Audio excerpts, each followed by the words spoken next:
My fiancé admitted. I slept with your business partner. I said, thanks for letting me know.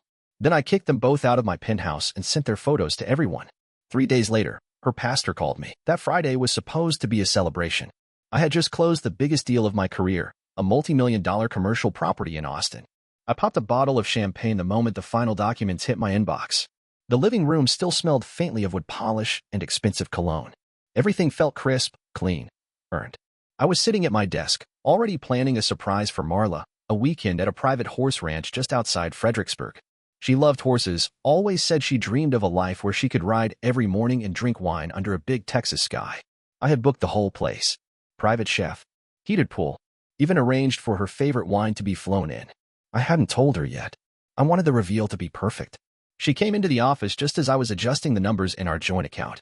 Her knock was barely a tap. Hey babe, you got a second? She asked, her voice too soft, like she was trying not to startle a sleeping dog. Yeah, I said, glancing back. You okay? Marla was pale. Her hair was up, but messier than usual. Her hands were twisting the hem of her sweater. That sweater, the navy one I bought her on our weekend trip to Santa Fe, she only wore it when she was sick or stressed. I stood up. What's going on? She looked down at her shoes. Can we sit? We sat on the couch. My pulse started to pick up. Something was wrong, but I didn't know if it was big wrong or just regular wrong. She opened her mouth, closed it, opened it again. Lars, I need to tell you something. And before I do, I need you to know I didn't mean for it to happen. I didn't plan it. It was a mistake. I leaned forward, bracing myself. What mistake? She was shaking. Actually shaking. I slept with someone, she said, almost like she was confessing to a parking ticket. It only happened once. I swear to God. It was stupid and drunk, and it didn't mean anything. The room got quiet. My ears started ringing. I felt my body lean back without telling it to, like I needed distance from the words. I kept my voice even. Who? She looked up at me, eyes wide, terrified.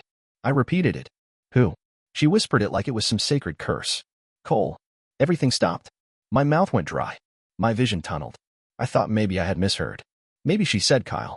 Or Joel. But no. Cole. My best friend since 8th grade. My business partner. The guy who stood next to me when I signed the papers on this house. The guy I trusted with everything from real estate investments to birthday surprises. I stood up slowly. Lars, please, she said, tears starting to fall now. I didn't want to lie to you. I couldn't sleep. I hate myself for it. It just happened once, and we both knew it was a mistake. I stared at her. I was drunk, she said. He was here after we had that fight in March, remember? You left. He stayed. We had some wine. I didn't go looking for it. It just happened, I finished, my voice flat. She nodded. I turned toward the window and stared out at the long driveway lined with cedar trees. The same trees Cole helped me plant the year we bought the land. My voice didn't even sound like mine. So let me get this straight. You had sex with my best friend, my business partner, in this house. She didn't answer, but I already knew. I looked down at my hands. They were perfectly still. No trembling. No shaking. Calm. Too calm. The calm didn't break. It calcified. I didn't shout. I didn't cry. I didn't even ask her why. I just walked down the hall in absolute silence. Marla followed a few steps behind, her voice catching on every word. Lars, please, can we talk? It didn't mean anything, I swear to God. It was one mistake, just one. I didn't respond. My feet moved on their own, straight toward the guest suite. Cole had been staying there the past couple weeks while his condo underwent renovations. Funny. The whole time he was here, he kept saying how grateful he was. Best damn friend a guy could ask for, he said. He toasted me last weekend, remember that? Raised a glass to brotherhood while I was pouring him scotch in the living room. Must have been a real challenge keeping a straight face. I opened the door. He was lying on the bed, legs crossed, laptop on his stomach, earbuds in. He didn't even notice me until I took a step in.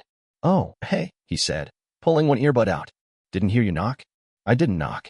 He looked past me and saw Marla. His face dropped. Lars, he said quickly, already sitting up. Listen, I know what she told you, and I need you to know I didn't mean it. Get up, I said. He blinked. What? Get up. He stood, hesitantly. Can we talk about this? Like, man to man? Please, just give me 5 minutes. Let me explain. I shook my head. You had 5 minutes. You used them to unzip your pants. He flinched. I walked over to the closet and yanked it open, grabbed his duffel bag from the floor and tossed it on the bed. Pack your shit. Come on, Lars, he started, stepping toward me. Don't. He froze. Behind me, Marla was crying now. Real sobs. Her voice cracked like she couldn't breathe right. Lars, I am so sorry. Please. You don't have to do this. I turned toward her, still calm. You're both leaving. Now. Her face twisted. But this is my home. No, I cut in. This is my house. My name's on every deed, every title, every insurance policy. I bought this place before I ever met you. The couch you cry on? Mine. The plates you eat off? Mine. You didn't build this life. You stepped into it. I pointed at the door. Get out. She hesitated. Where am I supposed to go? Not my problem. Cole zipped his bag with shaking hands. Can I at least call a car? I tossed his phone at him. You've got 60 seconds to figure it out. Marla followed him, still crying, still begging. I didn't say another word. I watched them walk out to the driveway together, pathetic silhouettes of the people I used to trust. When the door slammed shut behind them, the silence was the loudest sound I'd ever heard. They left the house just after 9. By midnight, I was watching the footage. I didn't plan to. At least, not at first. But when I sat down in my office again, the house felt like a museum. Silent, perfect, and filled with things that meant nothing anymore. My laptop was still open from earlier. My security system dashboard was right there. The guest suite had a camera outside the door. Just a motion-activated one. For emergencies. I had installed it after a client's drunk assistant once wandered into the wrong room at a party. I clicked on the first night Cole stayed over. The timestamp said March 8th. The footage was grainy but clear. Marla walked down the hallway with a wine glass. She knocked on Cole's door. He opened it. They stood there for a second, too close, and then she stepped inside. That alone might have been forgivable. But it wasn't just once. There were 4 different nights. 4. Always after midnight. Always the same move. Her walking in, staying for hours, slipping out before morning. No sound, just images. Enough to make me sick. I paused on one frame. Her hand on his chest, mouth close to his ear, his arm already around her waist. I stared at it for a long time. Then I took a screenshot. Not explicit. Not graphic. Just enough. I took 3 more. 1 from each night. A hand on the doorknob. Her high heels kicked off in the hallway. His shirtless silhouette in the mirror as she laughed behind him. They told the story without saying a word. At 2 a.m., I drafted the email. Subject, wedding is canceled. Body, Marla and I will no longer be moving forward with the ceremony. Please consider this our final communication. I appreciate your respect for my privacy. Below that, I embedded the 4 still images, side by side, like a silent film. I didn't explain. I didn't accuse. I didn't add a single word of commentary. I addressed it to 50 people, friends, family, her bridesmaids, my groomsmen, her parents, mine, the officiant, the wedding planner. I clicked send. Then I blocked her number. Blocked Cole's. Set my phone to do not disturb. Turned off every notification. And I sat in that chair until the sun came up, staring at the inbox with 0 new messages. Not because no one saw it, but because no one knew what to say. The fallout had begun. I just wasn't sticking around to hear it. 3 days passed before anyone dared to call. I figured it'd be one of Marla's friends. Or maybe someone from Cole's side of the brokerage trying to spin it. But it wasn't. It was Reverend McKay. I didn't even recognize the number when it rang. Just a Kentucky area code. I let it go to voicemail. Figured it was spam. But then the transcription popped up on my screen. Hello, Lars. This is Reverend Thomas McKay. I hope you're well, son. I've spoken with Marla's parents, and they're very troubled. I know emotions are high, but I'm calling to ask if you'd consider refunding the venue deposit.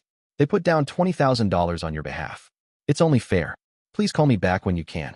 We're all praying for peace and understanding. I stared at my phone, blinking in disbelief. Refund the deposit? They put it down on my behalf. That was bold. I called him back 10 minutes later. He answered on the second ring with that same syrupy tone he used when he gave homilies about forgiveness and tithes. Lars, thank you for returning my call, he said gently.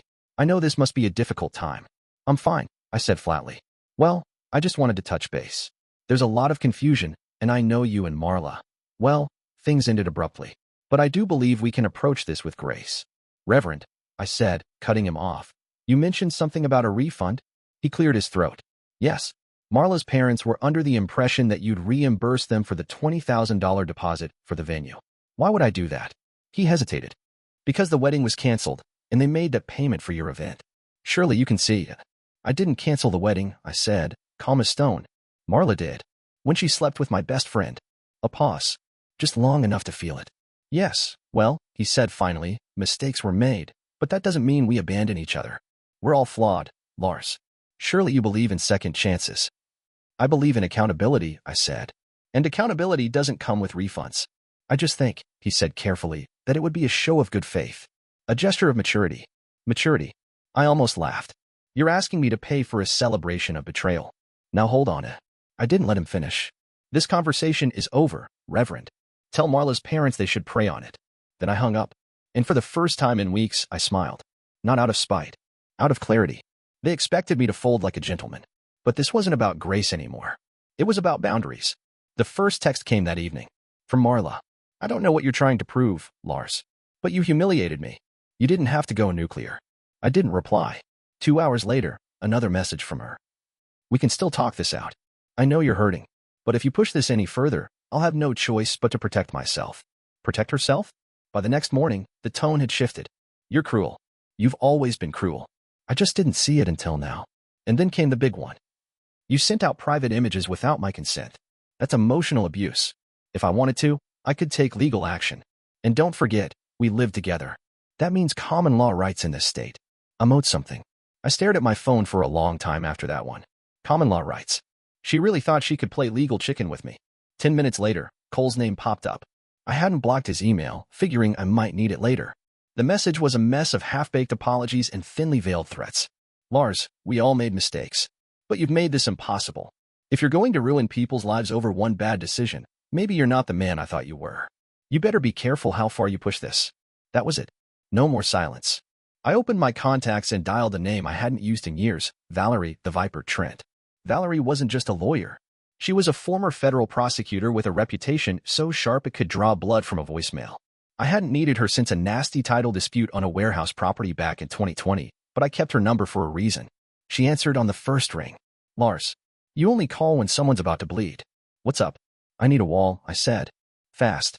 One that bites back. Who? I gave her the rundown in 5 cold sentences. She whistled. Oof. She's coming for your assets? Trying to. She thinks sharing a bathroom makes her a co-owner. Valerie laughed. Cute. Okay. I'll draft a response so aggressive it'll make her rethink her entire personality. And we'll file a cease and desist on any harassment. I want screenshots. Emails. Everything. I've got receipts. You'll have them within the hour. Good, she said. And Lars. Yeah. This is going to get ugly. But you're going to win. Because you didn't just hire a lawyer. You hired a flamethrower. By that evening, Marla received a formal notice from Valerie's office. Immediate cessation of false claims, withdrawal of cohabitation-based asset threats, and a reminder that any further defamatory insinuations would result in a lawsuit that made her GoFundMe dreams look like lemonade stands. Cole got a separate letter. Not as harsh. Just enough to make sure he kept his mouth shut. The message was clear. I wasn't playing defense anymore. I was fortifying the kingdom. The GoFundMe hit social media 2 days later. A friend sent me the link with a sarcastic, "Thought you might enjoy this." At first, I didn't believe it. But there it was, live, public, and crawling with sympathy donations. Title, Starting Over After Emotional Abuse and Sudden Eviction. Beneath it, a picture of Marla and Cole. Not together, of course, 2 separate images, staged to look like sad snapshots from a breakup documentary. Marla had tears in her eyes. Cole looked off into the distance like a misunderstood poet. The description was pure fiction. After suffering emotional cruelty and being removed from our home in the dead of night, we're struggling to rebuild. Legal threats have left us with nothing. Please help us find a safe space to heal and move forward. Every dollar helps. I sat there staring at it, stunned. Not at the audacity, but at how well they packaged the lie. No names. No direct accusations. Just vague enough to be believable. Just emotional enough to pull heartstrings. And people were eating it up. Over $1,200 in a matter of hours. Comments like, "No one deserves this. Stay strong. Sending love and prayers. Donated. Hope you both find peace." Peace? I scrolled through, jaw clenched, but I didn't comment. Didn't share it. Didn't report it. That would have made me look bitter. Petty. Exactly the character they were trying to cast me as. I needed a smarter way in. That's when I remembered Evelyn. Marla's aunt. Her mom's sister. A woman who never bought into Marla's perfect girl act. Evelyn was blunt, skeptical, allergic to BS. The kind of woman who called out bad dyed jobs at family dinners and once told Cole he looked like he moisturized with Crisco. We talked a few times. Nothing deep, but enough for me to know she was sharp. Sharp enough to be useful. So I called her. She answered on the second ring. Lars? Well, now that's a surprise. Hey Evelyn, mind if I send you something? She snorted. Depends. If it's Marla's wedding photos, hard pass. It's not. I texted her the link to the GoFundMe. Then followed it up with the stills I'd sent in the wedding email. She didn't reply right away. But 2 minutes later, my phone rang again. She didn't say hello. She just said, "Oh, hell no." I smiled. Thought you'd enjoy that. You want me to handle this? I'd never ask, I said, feigning innocence. But if you felt inclined to clarify a few things with the family, well, I wouldn't stop you. Oh, honey, she said. I've been waiting for an excuse. She hung up before I could thank her. Sometimes revenge doesn't come from fire. Sometimes it walks in wearing orthopedic shoes and a cardigan with shoulder pads. It took Evelyn less than 24 hours to torch the whole thing. By noon the next day, Marla's GoFundMe page was locked down. Donations disabled. Comments frozen. And the title quietly changed to a vague campaign under review. Like they were hoping no one would notice the smoke. But I noticed. Because the fire had spread. Apparently, Evelyn didn't just clarify a few things. She went nuclear. She forwarded the stills to Marla's extended family, uncles, cousins, even her grandmother's bridge group. She called up the women's Bible study at their church and laid it out, step by ugly step. The affair, the betrayal, the lies about abuse, the calculated sob story designed to fleece people for cash. Evelyn didn't hold back. And she didn't whisper. She made sure everyone knew that Marla had cheated, lied, and was now playing the victim card like she had a punch card for it. The fallout was immediate. Her cousin Chelsea commented on the GoFundMe before it got shut down. Wait, are you serious right now? This is not what we were told. Disgusted. Another relative, some second aunt from Nevada, posted on Facebook. It's one thing to mess up. It's another to manipulate people into paying for it. Shameful. Even Marla's godmother chimed in with a brutal reply. I saw the photos. Don't send me another group text, Marla. You're blocked. I didn't have to lift a finger. The house of lies collapsed under the weight of its own design. And then came the real blow. Marla's lawyer dropped her. Valerie sent me the update with a one-line email. Opposing counsel has withdrawn. No further correspondence expected. That alone would have been enough. But karma wasn't done yet. Cole's position at the brokerage, the firm my uncle co-owned, became untenable. Word got around. Clients asked questions. My uncle pulled me aside during a meeting and said, I gave him a choice. Resign quietly or get terminated for costs. He chose resignation. By the end of the week, he was unemployed and living back at his parents' place in Houston. No more five-star lunches or business class flights. Just his old childhood room and a futon that creaked every time he shifted. Marla? Evelyn let her stay. Out of pity, I assume. But she charged her rent, full market value. No more gliding by on charm and sob stories. Marla got a part-time job at a boutique clothing store downtown. She folded sweaters for $12 an hour under fluorescent lights, next to teenagers who didn't know who she used to be. I didn't celebrate. I didn't gloat. I just watched the storm. I didn't finish its work. They built the stage. They lit the match. I just opened the window. 2 months later, I got the judgment notice in the mail. Default ruling in my favor. Cole never even showed up to court. The $18,500 loan I had floated him last year, meant to cover some renovations he never actually started, was now officially owed back with interest. It was a clean win. On paper, anyway. But I knew I'd never see that money. He didn't have it. He barely had a car anymore. The brokerage terminated his company card, and my uncle made sure his access to client accounts was revoked immediately. The guy who used to flash Rolexes at happy hour now posted vague, moody captions about resilience and starting over on Instagram from his parents' back porch. Last I heard, he was driving Uber part-time and trying to get his real estate license reinstated in Dallas. No one there knew the whole story. Yet, as for Marla, she was still living with Evelyn. Still folding cashmere tops at that boutique on Congress Avenue. She looked miserable in every tagged photo, smile just tight enough to be fake, eyeliner trying too hard to hide the exhaustion. I heard from a mutual friend that she was humiliated, but trying to stay strong. I didn't care. Evelyn messaged me once. Just a simple text. She's learning the value of $1. About damn time. I replied with a thumbs up and nothing more. The wedding venue? They never got that deposit back. Her parents tried to press for reimbursement through small claims court. But my attorney, Valerie, ever the Viper, filed a preemptive motion that shut it down before they even reached the docket. The guest list from that would-be wedding? Mostly silent.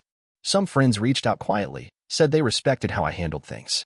A few of Marla's bridesmaids unfollowed her on every platform. One even sent me a message that just said, "You deserved better." We all knew. Closure didn't come with a big moment. No dramatic apology. No tearful scene. It came in the form of silence, of watching the people who'd betrayed me quietly shrink into the corners of their own mess. Every once in a while, someone would ask what happened between the three of us. I always said the same thing. We had a difference in values. Simple. Clean. True. The life I thought I had? Gone. The woman I was going to marry? A stranger. The man I trusted with everything? Just a name I scratched off a list of contacts. But me? I was still standing. Still working. Still rebuilding. Only now, I wasn't sharing any of it. No joint accounts. No shared passwords. No open doors to people who smiled while sticking a knife in my back. They lost everything that mattered. And I didn't have to lift a finger to make it happen. It happened on a Tuesday. I was walking through H-E-B, grabbing a few things after work, nothing major. Just some groceries, a six-pack, and the kind of frozen pizza you only buy when your fridge looks sad. I was in the produce aisle, debating whether I felt like slicing a pineapple later, when I saw her. Marla. She was alone, holding a basket that looked too heavy for one arm. Her hair was tied back in a messy knot. No makeup. No perfect outfit. Just jeans and a wrinkled cardigan that didn't quite fit right. She looked older. Not in the way people age, but in the way people shrink. She didn't see me at first. She was staring blankly at a stack of discounted avocados. Just standing there, like her brain had stalled out mid-thought. Then she turned, and our eyes locked. For a moment, we both froze. I didn't flinch. I didn't blink. I just stood there with my card, a pineapple in one hand, watching the woman I once planned to marry look like she'd seen a ghost. Her lips parted like she wanted to say something. Maybe hi, or how have you been, or some other generic string of syllables meant to fill the silence. But nothing came out. She stepped toward me, just one foot, half emotion. I shook my head once. Not angry. Not bitter. Just done. Her face crumbled. Not into tears. Not into drama. Just defeat. Like even she knew there was nothing left to salvage. I placed the pineapple in my cart, turned, and walked away. No goodbye. No words. No second glance. By the time I got to the checkout, I felt something I hadn't felt in months. Nothing. No ache. No weight in my chest. No heat in my hands. Just stillness. That was the real victory. Not the judgment, not the fallout, not the silence. The fact that I could look at the woman who broke me and feel nothing at all. The new place wasn't as big. I traded the sprawling hilltop estate for a penthouse in downtown Austin, 2 bedrooms, open floor plan, wraparound balcony. No pool. No guest suite. Just enough room for me and whatever life I chose to build from here on out. It was quieter. Simpler. Mine. No more echoes of conversations I wish I could forget. No more shared closets, no hidden keys under flower pots, no memories baked into the walls. Just me. I didn't bring much from the old house. Most of it felt tainted, like dragging the past into a future that had no room for it. I sold the furniture, donated half the decor, and gave Cole's designer whiskey set to a charity auction. But I kept one thing. A small silver key. It was the spare Marla had thrown on the foyer table the night she left. I remember the sound it made when it hit the wood. Sharp, hollow, final. I had it framed. Black velvet background, thin brass border. Hung it on the wall next to my desk. People always asked what it was. I never explained. To me, it wasn't just a key. It was a reminder. Not of betrayal, but of ownership. I had let people into my life too easily. Trusted too freely. Built a kingdom and handed out thrones to people who didn't earn them. That was over. I started therapy. Twice a week at first, then once. I talked about control, forgiveness, why I ignored red flags, why I thought loyalty meant silence. My therapist, Erica, was good. Tough, but good. She didn't coddle me. She helped me rebuild with bricks, not bandages. I reconnected with real friends. The kind who didn't need favors to stick around. I went fishing with my cousin Mitch. Took a road trip with Darren from college. Hosted poker nights where no one brought hidden agendas. For the first time in years, I slept through the night. No noise in my head. No dreams I had to decode in the morning. I wasn't fixed. I wasn't some new man with a glow-up story. I was just real. A little scarred, a little wiser, and entirely mine. One night, I sat on the balcony with a beer in one hand and the city lights flickering below. I glanced at that framed key on the wall behind the glass door. That was the last thing Marla left behind. The only thing she ever gave me that had real value. Because it reminded me of the only door that mattered now, the one that no one else had the power to open. Not anymore.